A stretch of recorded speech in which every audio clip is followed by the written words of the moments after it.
ഞങ്ങളിവിടെ വന്ന് നമ്മുടെ ഇവിടെ എത്തിച്ചേരുന്ന മദർഷിപ്പ് അതിന്ന് അർദ്ധരാത്രിയോടുകൂടി പുറംകടലിൽ എത്തിച്ചേരും. ഇപ്പോൾ അതിൻ്റെ പ്രവർത്തനങ്ങൾ എത്രത്തോളമായി എന്ന് പരിശോധിക്കാനാണ് ഞങ്ങളിവിടെ വന്നത്.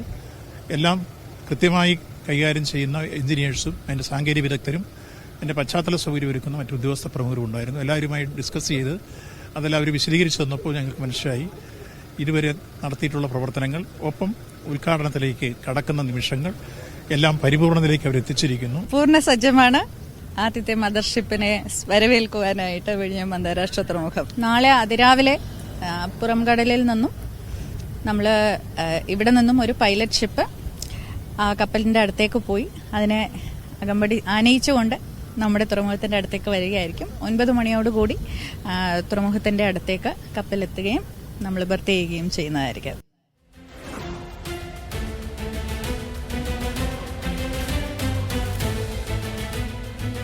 വിഴിഞ്ഞം അന്താരാഷ്ട്ര തുറമുഖത്ത് ആദ്യ കപ്പൽ മണിക്കൂറുകൾക്കുള്ളിൽ നങ്കൂരമിടും.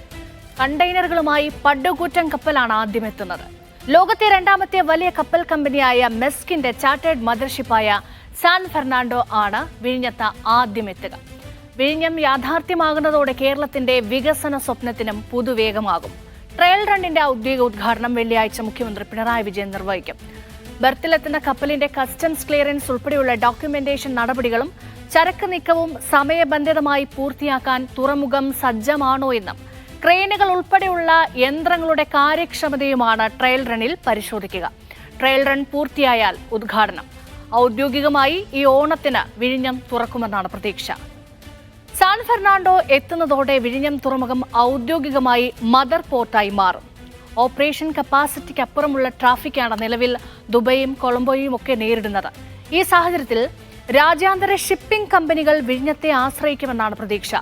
ലോകത്തിലെ ഏറ്റവും വലിയ ഷിപ്പിംഗ് കമ്പനികളിലൊന്നായ മെക്സ്ലൈൻ തന്നെ വിഴിഞ്ഞത്തിന്റെ ട്രയൽ റണ്ണിൽ പങ്കാളിയാകുന്നത് ഈ പ്രതീക്ഷ വർദ്ധിപ്പിക്കുന്നു. നമുക്ക് നോക്കാം എന്തൊക്കെയാണ് വിഴിഞ്ഞം യാഥാർത്ഥ്യമാകുമ്പോൾ എന്തെല്ലാം പ്രതീക്ഷകളാണ് ഉള്ളത് എന്ന്. കപ്പലേറി വരുന്ന വികസന പ്രതീക്ഷകളെ കുറിച്ചാണ് നമ്മൾ വേഗത്തിൽ നോക്കാൻ പോകുന്നത്. കേരളം ആഗോള സമുദ്ര വ്യാപാരത്തിന്റെ കേന്ദ്ര ബിന്ദുവാകും എന്നുള്ളതാണ് ഏറ്റവും പ്രധാനമായ കാര്യം. അതിനു വേണ്ടിയുള്ള തയ്യാറെടുപ്പുകളാണ് ഇപ്പോൾ നടന്നുകൊണ്ടിരിക്കുന്നത്. ലോകത്തെ ഏറ്റവും വലിയ മദർഷിപ്പുകൾ അടുപ്പിക്കാമെന്നതാണ്. അതായത് പല പോർട്ടുകളിലും ഈ സംവിധാനമില്ല. അപ്പോൾ വലിയ വലിയ കപ്പലുകൾ വിഴിഞ്ഞത്തേക്ക് വരുന്നു എന്നുള്ളതാണ് ഏറ്റവും വലിയ ആകർഷണീയമായ ഏറ്റവും വലിയ കാര്യം.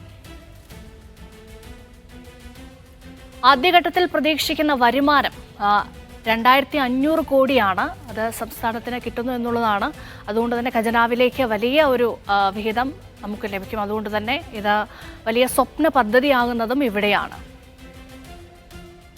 അതുമാത്രമല്ല കൂറ്റൻ കപ്പലുകൾ അടുക്കും. നേരത്തെ പറഞ്ഞു, അതായത് 24,000 TEU അതായത് ഒരു യൂണിറ്റാണ്. അതായത് പറയുന്നത് 20 ഫുട്ട് ഇക്വാലന്റ് യൂണിറ്റ് എന്നുള്ളതാണ്. അപ്പോൾ ഒരു 20 ഫുട്ട് ഇക്വാലന്റ് യൂണിറ്റ് എന്ന് പറയുന്നത് 20 മീറ്റർ നീളവും 8 മീറ്റർ ഉയരവും 8 മീറ്റർ വീതിയുമുള്ള ഒരു കണ്ടെയ്നറാണ്. അങ്ങനെ 24,000 കണ്ടെയ്നറുകളെ കൊള്ളാൻ പറ്റുന്നതാണ്. അത്രയും സൗകര്യങ്ങൾ ഉള്ള ഒരു പദ്ധതിയാണ്. അതുകൊണ്ട് തന്നെ വലിയ കപ്പലുകളെ നമുക്ക് ഉൾക്കൊള്ളാൻ കഴിയും. വൻകിട കമ്പനികൾ ഇതിനോടകം തന്നെ സർവീസിന് താല്പര്യം അറിയിച്ചിട്ടുണ്ട്. അതും സാധ്യതകളുടെ അനന്തലോകം വിഴിഞ്ഞം പോർട്ടലിന് മുന്നിലുണ്ട് എന്ന് അടിവരയിടുന്നതാണ്. തുറമുഖ അനുബന്ധ വ്യവസായങ്ങളിലൂടെയുള്ള വരുമാനവും സർക്കാർ ലക്ഷ്യമിടുന്നുണ്ട്. അതും ഈ പദ്ധതിയിലൂടെ മുതൽക്കൂട്ടാകുമെന്ന് പ്രതീക്ഷിക്കുകയാണ്. ആയിരക്കണക്കിന് തൊഴിലവസരങ്ങൾ കാത്തിരിക്കുന്നു എന്നുള്ളതും മറ്റൊരു പ്രത്യേകതയാണ്. അതുകൊണ്ട് തന്നെ തദ്ദേശീയരായൊക്കെ ആളുകൾക്കൊക്കെ വലിയ ഗുണമുണ്ടാക്കും. അതും വലിയ പ്രതീക്ഷയോടെയാണ് ആളുകൾ കാത്തിരിക്കുന്നത്. അതുമാത്രമല്ല, ആഡംബര കപ്പലേറി വരുന്ന വിനോദസഞ്ചാരികൾ നമ്മുടെ വിനോദസഞ്ചാര മേഖലയ്ക്കും വലിയ വരുമാനം കൊണ്ട് എത്തിക്കുമെന്ന് പ്രതീക്ഷിക്കുകയാണ്. അങ്ങനെ കേരളത്തിൻ്റെ വികസന സ്വപ്നങ്ങൾക്ക് വലിയ മുതൽക്കൂട്ടാകുന്നു. വിനോദസഞ്ചാരികളൊക്കെ എത്തുന്നതോടെ വിനോദസഞ്ചാര മേഖലയ്ക്കും അതുവഴിയെ വലിയ വരുമാനം ഉണ്ടാക്കാൻ കഴിയുമെന്നുള്ള പ്രതീക്ഷയാണ് ഉള്ളത്. ഇതിനും അധികം കാര്യങ്ങളുണ്ട് പറയാൻ. RB സനൂപ് തയ്യാറാക്കിയ റിപ്പോർട്ട് കൂടി കാണാം. പതിറ്റാണ്ടുകളുടെ കാത്തിരിപ്പിന് വിരാമമാവുകയാണ്. വിഴിഞ്ഞം അന്താരാഷ്ട്ര തുറമുഖ പദ്ധതി യാഥാർത്ഥ്യമാവുകയാണ്. ഇന്ന് അർദ്ധരാത്രി വിഴിഞ്ഞത്ത് ആദ്യ മദർഷിപ്പ് എത്തുകയാണ്. പുറംകടലിലാണ് എത്തുന്നത്. നാളെ രാവിലെയോടുകൂടി സാൻ ഫെർണാണ്ടോ എന്ന കൂറ്റൻ കപ്പലിനെ വിഴിഞ്ഞത്തിൻ്റെ ബർത്തിലേക്ക് അടുപ്പിക്കും. രാജ്യത്തിന് തന്നെ അഭിമാനമായിട്ടുള്ള നിമിഷമാവുകയാണ്. എന്തുകൊണ്ടാണ് വിഴിഞ്ഞത്തൊരു തുറമുഖം വേണമെന്നുള്ള ആവശ്യം ഉയർന്നത്? നിലവിലിപ്പോൾ രാജ്യത്തെ വലിയ കപ്പലുകൾക്ക്, മദർഷിപ്പുകൾക്ക് ഇന്ത്യയിലെ ഒരു തുറമുഖത്തും വരാൻ സാധിക്കില്ല. അതിന് കാരണം ആഴമില്ല എന്നുള്ളതാണ്. പക്ഷേ വിഴിഞ്ഞത്താണെങ്കിൽ സ്വാഭാവിക ആഴമുണ്ട്. 18 മീറ്റർ മുതൽ 20 മീറ്റർ വരെ ആഴമുള്ള കടലാണ് വിഴിഞ്ഞത്തുള്ളത്. അതേപോലെ തന്നെ അന്താരാഷ്ട്ര കപ്പൽ ചാനൽ വെറും 10 നോട്ടിക്കൽ മൈൽ അകലെ മാത്രമാണ് ഇത് അകലെ കൂടെയാണ് കടന്നു പോകുന്നത്. അപ്പോൾ ഇതെല്ലാമാണ് വിഴിഞ്ഞത്തിൻ്റെ ഏറ്റവും വലിയ പ്രത്യേകത. നിലവിലിപ്പോൾ രാജ്യത്തിന് വേണ്ട അവശ്യ വസ്തുക്കൾ അത് കപ്പൽ മാർഗം എത്തിക്കുന്നത് മറ്റ് തുറമുഖങ്ങളിലാണ്. അതായത് മദർഷിപ്പിൽ കൊണ്ടുവരുന്നത് മറ്റ് തുറമുഖങ്ങളിൽ ഇറക്കും. സിംഗപ്പൂർ, കൊളംബോ, ദുബായ്, സലാല തുടങ്ങിയ തുറമുഖങ്ങളിലാണ് രാജ്യത്തിന് വേണ്ട സാധനങ്ങൾ കണ്ടെയ്നറിൽ ഇറക്കുന്നത്. അവിടേക്ക് പിന്നീട് ചെറിയ കപ്പലുകൾ, അതായത് ഫീഡർ കപ്പലുകൾ അയച്ച് അവിടെ നിന്നാണ് രാജ്യത്തിൻ്റെ വിവിധ ഇടങ്ങളിലേക്ക് കൊണ്ടുവരുന്നത്. അതുവഴി ഈ പറയുന്ന തുറമുഖങ്ങൾക്ക് വിദേശ വരുമാനം ഒരുപാട് ലഭിക്കുന്നുണ്ട്. വിഴിഞ്ഞ യാഥാർത്ഥ്യമാകുമ്പോഴേക്കും ഈ പറയുന്ന തുറമുഖങ്ങൾക്ക് ലഭിച്ചുകൊണ്ടിരുന്ന വിദേശ നാണ്യ വരുമാനം അത് നമ്മുടെ രാജ്യത്തിന് ലഭിക്കും. ഏകദേശം 2500 കോടി രൂപയോളം വരും ഈ പറയുന്ന തുക.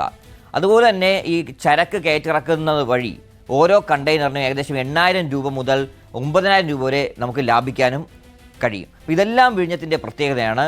ഒരു വർഷം 10 ലക്ഷം കണ്ടെയ്നറുകൾ കൈകാര്യം ചെയ്യാനുള്ള കപ്പാസിറ്റി ഒന്നാം ഘട്ടം പൂർത്തിയാകുമ്പോൾ വിഴിഞ്ഞത്തിന് ലഭിക്കുകയാണ്. സെപ്റ്റംബറിലോ ഒക്ടോബറിലോ ആയിരിക്കും വിഴിഞ്ഞത്തിൻ്റെ ഒന്നാം ഘട്ടം കമ്മീഷൻ ചെയ്യാൻ സർക്കാർ തീരുമാനിച്ചിട്ടുള്ളത്. 8600 കോടി രൂപ മുടക്കിയാണ് ഈ ഒന്നാം ഘട്ടം പൂർത്തിയാക്കുന്നത്. അതിനിപ്പോൾ ഇനി കുറച്ചുകൂടി ഫണ്ടൊക്കെ ലഭിക്കേണ്ടതുണ്ട്. കേന്ദ്രത്തിൻ്റെ വയബിലിറ്റി ഗ്യാപ്പ് ഫണ്ട് അടക്കം കിട്ടേണ്ടതുണ്ട്. അതിപ്പോൾ ഈ മാസം തന്നെ അതിൻ്റെ ത്രികക്ഷി കരാർ അടക്കം ഒപ്പിട്ട് ആ പറയുന്ന തുക കൂടി വാങ്ങിച്ചെടുത്ത് ബാക്കിയുള്ള കാര്യങ്ങൾ കൂടി പൂർത്തിയാക്കി വേഗം കമ്മീഷൻ ചെയ്യാൻ തന്നെയാണ് തീരുമാനിക്കുന്നത്. എന്തായാലും അഭിമാനമായിട്ടുള്ള നിമിഷം. ആദ്യമായിട്ട് രാജ്യത്തേക്ക് ഈ പറയുന്ന പോലെ കണ്ടെയ്നർ ഇറക്കി വെക്കാൻ പറ്റുന്ന തരത്തിൽ മദർഷിപ്പുകൾ ഇങ്ങോട്ട് വരുന്നു എന്നുള്ള കാര്യം തന്നെയാണ്. ഇതിനേക്കാൾ ഇപ്പോൾ വരുന്നത് ചെറിയ മദർഷിപ്പാണ്. പക്ഷേ ഇതിനേക്കാളും വലിയ മദർഷിപ്പ് വരും ദിവസങ്ങളിൽ വിഴിഞ്ഞത്തേക്ക് വരും. ഏകദേശം 400 മീറ്റർ വരെ നീളമുള്ള മദർഷിപ്പുകൾ വിഴിഞ്ഞത്തേക്ക് വരാൻ പോവുകയാണ്. വിഴിഞ്ഞം യാഥാർത്ഥ്യമാകുമ്പോഴേക്കും ഒരുപാട് വികസനം നമ്മുടെ രാജ്യത്തിനും അതുപോലെ തന്നെ നമ്മുടെ കൊച്ചു സംസ്ഥാനമായിട്ടുള്ള കേരളത്തിനും ഉണ്ടാവാൻ പോവുകയാണ്. ഈ സിംഗപ്പൂർ എന്ന് പറയുന്ന രാജ്യമൊക്കെ തന്നെ വികസിച്ചത് വെറും തുറമുഖം കൊണ്ട് മാത്രമാണ്. അപ്പം തുറമുഖ സിറ്റി ആയിട്ടാണ് സിംഗപ്പൂർ പോലും അറിയപ്പെടുന്നത്. അപ്പോൾ അതേപോലെ തിരുവനന്തപുരവും മാറാൻ പോവുകയാണ്. പ്രാദേശികമായിട്ടുള്ള വികസനവും ഉണ്ടാകും, രാജ്യത്തിനും വികസനം ഉണ്ടാകും. ഈ പറയുന്ന പോലെ ഇനിയിപ്പോൾ ഈ മദർഷിപ്പുകൾക്ക് മറ്റ് തുറമുഖങ്ങളെ ആശ്രയിക്കുന്നതിന് പകരം ഇന്ത്യയിൽ തന്നെ വിഴിഞ്ഞത്ത് വന്ന് കണ്ടെയ്നറുകൾ ഇറക്കി പോകാൻ പറ്റും. വിഴിഞ്ഞം തന്നെ ട്രാൻസ്ഷിപ്മെൻറ്റ് ടെർമിനൽ എന്നാണ് അറിയപ്പെടുന്നത്. അതായത് കൂടുതലും കടൽ മാർഗം തന്നെ ചരക്കുകൾ കൈമാറ്റം ചെയ്യപ്പെടുന്നു. വലിയ വലിയ മദർഷിപ്പുകൾ ഇവിടെ വന്ന് കണ്ടെയ്നറുകൾ ഇറക്കുന്നു. അത് പിന്നീട് ചെറു കപ്പലുകളിൽ അവ മറ്റ് രാജ്യങ്ങളിലേക്കും രാജ്യത്തിൻ്റെ വിവിധ ഇടങ്ങളിലേക്കും കൊണ്ടുപോകുന്നു. അപ്പോൾ അങ്ങനെ ഒരു ട്രാൻസ്ഷിപ്മെൻറ്റ് ടെർമിനലായിട്ടാണ് വിഴിഞ്ഞം അറിയപ്പെടാൻ പോകുന്നത്. കരമാർഗമുള്ള ചരക്ക് നീക്കം ഉണ്ടാകും, അതുപോലെ തന്നെ റെയിൽ മാർഗമുള്ള ചരക്ക് നീക്കവും ഒക്കെ ഉണ്ടാകും. പക്ഷേ അതിനൊക്കെ മുമ്പേ തന്നെ ആദ്യം നടക്കുക ഈ പറയുന്ന കടൽ മാർഗമുള്ള ചരക്ക് നീക്കം തന്നെയായിരിക്കും. അതിൻ്റെ ട്രയൽ റൺ ഒരു 2-3 മാസത്തോളം ട്രയൽ റൺ നടത്തി പൂർണ്ണശേഷി, അതായത് വിഴിഞ്ഞം ത്തിൻ്റെ പൂർണ്ണ ശേഷിയൊക്കെ പരിശോധിച്ചിട്ടായിരിക്കും കമ്മീഷനിലേക്ക് കടക്കുക. എന്തായാലും ഈ വലിയ വലിയ കപ്പലുകൾ വന്ന്, അതായത് ഒരു വെറുതെ ഒരു പ്രഹസനം പോലെ നടത്തുകയല്ല, യഥാർത്ഥ കപ്പലുകൾ എത്തിച്ച് യഥാർത്ഥ കണ്ടെയ്നറുകൾ, അതായത് യഥാർത്ഥ ചരക്കുമായിട്ട് വരുന്ന കപ്പലുകൾ എത്തിച്ചുകൊണ്ട് തന്നെയാണ് വിഴിഞ്ഞത്ത് ഈ ട്രയൽ റൺ നടത്താൻ തീരുമാനിച്ചിട്ടുള്ളത്. അതിനി ഏകദേശം മണിക്കൂറുകൾ മാത്രമേ ബാക്കിയുള്ളൂ. കപ്പലെത്തിക്കഴിഞ്ഞ് വെള്ളിയാഴ്ച ആകുമ്പോഴേക്കും സംസ്ഥാന മുഖ്യമന്ത്രി പിണറായി വിജയനും അതുപോലെ കേന്ദ്ര തുറമുഖ മന്ത്രി സർബാനന്ദ സോനോവാളും ചേർന്ന് ഈ ട്രയൽ റൺ ഉദ്ഘാടനം ചെയ്യുകയാണ്. അതോടുകൂടി രാജ്യത്തിൻ്റെ അഭിമാനമായിട്ട് വിഴിഞ്ഞം മാറും. അതിനോടൊപ്പം തന്നെ പറയേണ്ട ഒരു കാര്യം കൂടിയുണ്ട്. കാരണം മത്സ്യത്തൊഴിലാളികളുടെയൊക്കെ പ്രതിഷേധം നമ്മൾ കണ്ടതാണ്. ഇപ്പോഴും അവരുടെ പ്രശ്നങ്ങളൊന്നും പരിഹരിച്ചിട്ടില്ല. എന്നാൽ പോലും അവരാരും തുറമുഖത്തിന് എതിര് പറയുന്നില്ല. പക്ഷേ അവരുടെ പ്രശ്നങ്ങൾ കൂടി പരിഹരിക്കണമെന്നുള്ള ആവശ്യം വിവിധ കോണുകളിൽ നിന്ന് ഉയർന്നിട്ടുണ്ട്. സനൂപ് പറഞ്ഞതുപോലെ ട്രയൽ റൺ നടക്കാനിരിക്കുമ്പോൾ മത്സ്യത്തൊഴിലാളികളുടെ പ്രതിഷേധവും ഒരു വശത്ത് ശക്തമാണ്. അതും നമ്മൾ കാണാതിരുന്നുകൂടാ. ഈ പദ്ധതി മുതലപ്പുഴയുമായി ബന്ധപ്പെട്ട വിഷയങ്ങളുണ്ട്. അത് മാത്രമല്ല, പുനരധിവാസവുമായി ബന്ധപ്പെട്ട് ധാരാളം കാര്യങ്ങളുണ്ട്. അതിലൊക്കെ സർക്കാർ നൽകിയ ഉറപ്പുകൾ ഇതുവരെ പാലിക്കപ്പെട്ടിട്ടില്ല എന്ന തരത്തിൽ ചർച്ചകൾ നടക്കുന്നുണ്ട്. അതിൽ അവർക്ക് വലിയ പ്രതിഷേധമുണ്ട്. അതും ഒരു വശത്ത് നടക്കുന്നുമുണ്ട്.